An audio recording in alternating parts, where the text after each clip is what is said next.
Nisam vidio. Dobro, kolega Pernar, izvolite, ovo je uistinu važno i kratka rasprava, pa dajte, izvolite, samo nastavite.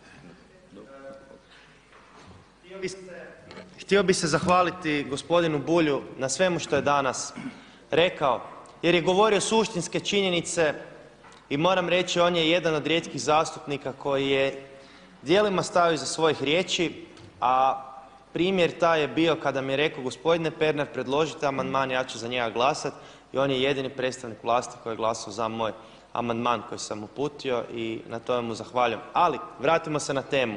Da, u ovoj državi Ivan Pernar i pas Medo mogu biti osuđeni, a Nadan Vidošević, Ivo Sanader, Božidar Kalmeta i cijela ta garnitura ne može biti osuđena. Ja vam garantiram gospodine Bulj da je veća vjerojatnost da će sud mene proglasiti krivim nego Ivu Sanadera. Veća je vjerojatnost. I veća je vjerojatnost da ću ja biti prikazivan kao kršitelj zakona i kriminalac nego kao najveći kriminalac u ovoj zemlji.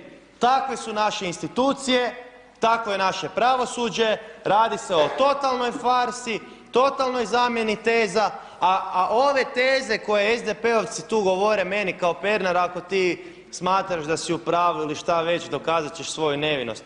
Pa ljudi moji, koga vi zavaravate? Kome da ja dokazujem svoju nevinost?